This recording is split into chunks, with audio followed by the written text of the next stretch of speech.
I'm always wondering why my moss is pushed up, like somebody's been digging in it. Now,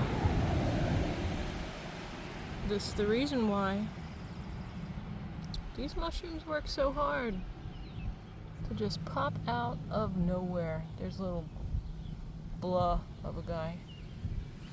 Let's see. See, there's a big hole.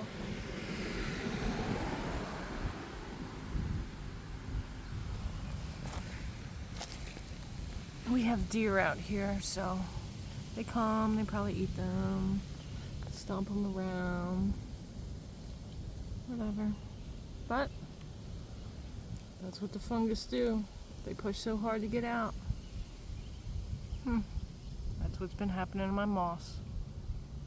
Well, now.